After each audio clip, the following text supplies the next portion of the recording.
Welcome back to Patriot Network TV. I want to wish you a happy Thanksgiving. And I'm going to talk to you today a little bit about Thanksgiving. I'm even going to read to you from my favorite Thanksgiving editorial, which is run in the Wall Street Journal every Thanksgiving since 1961.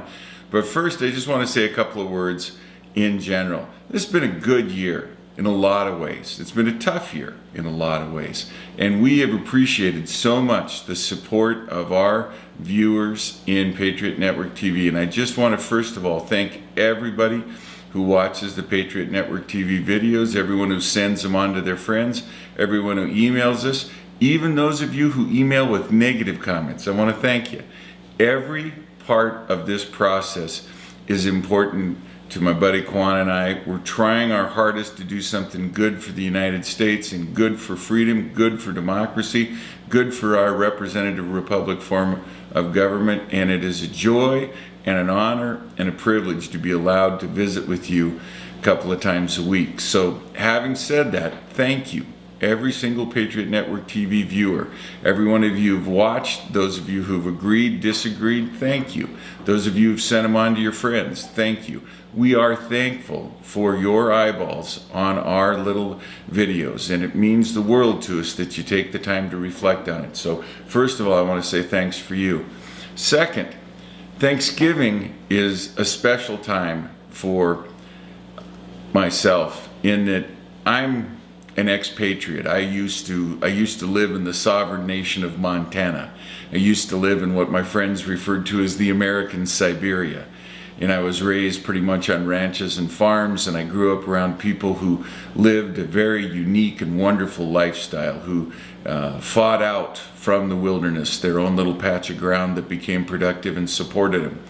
And I miss Thanksgiving. I'd like to use the phrase, the golden Montana of my youth. I miss the Thanksgivings that reflect the golden Montana of my youth.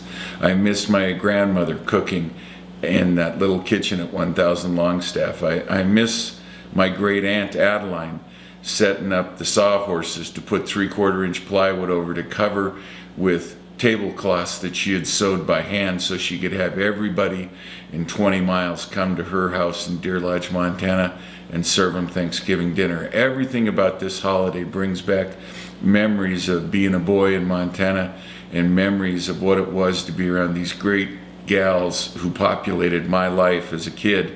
Most of them were old ranch women. They'd worked like 60 miles an hour their entire lives, and they had jobs in town working at the hardware store, and then they worked another 8 hours a day out on the ranch, cooking, cleaning, doing everything else. And they were the backbone of the society that I grew up in. And when I think about Thanksgiving, I think about these wonderful women and all the lessons that they taught me.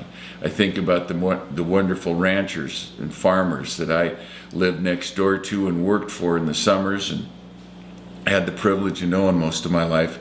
And that's why I want to read to you a little bit from this editorial that appears every year, has since 1961 in the Wall Street Journal. If you want to do yourself a favor, get a copy of the Wednesday, November 23rd Journal and read what they have excerpted from William Bradford's A Pilgrim's Progress.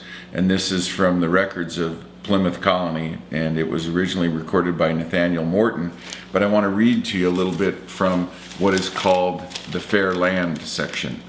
Of course, this stranger cannot quiet their spirits, for it is true that everywhere men turn their eyes today, much of the world has a truly wild and savage hue. No man, if he is truthful, can say that the specter of war is banished, nor can he say that when men or communities are put upon their own resources, they are sure of solace. Nor be sure that men of divided kinds and diverse views can live peaceably together in a time of troubles. But we can all remind ourselves that the richness of this country was not born in the resources of the earth, though they be plentiful, but in the men that took its measure.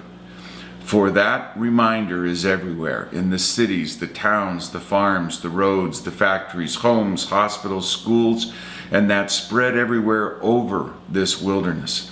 We can remind ourselves that for all our social discord, we yet remain the longest enduring society of free men governing themselves without benefit of kings or dictators. Being so, we are the marvel and the mystery of the world.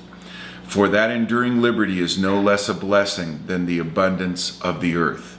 And we might remind ourselves also that if those men setting out from Delft's Haven had been daunted by the troubles they saw around them, then we could not this autumn be thankful for this fair land. When you're daunted, when you're held back, when people have discouraged you, when they've treated you poorly, you want to remember that if you are daunted, you stay in Delft's Haven. You don't go forward to Plymouth. You don't found the new country. You don't get the blessings of God in the new land.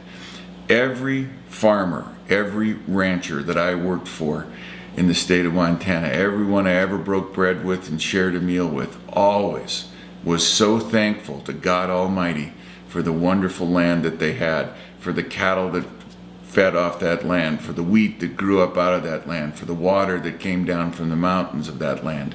This land is blessed by God for us. It's blessed by God for us to live in freedom. We hold these truths to be self-evident, that all men are endowed by their Creator with certain inalienable rights, and among those are life, liberty, and the pursuit of happiness.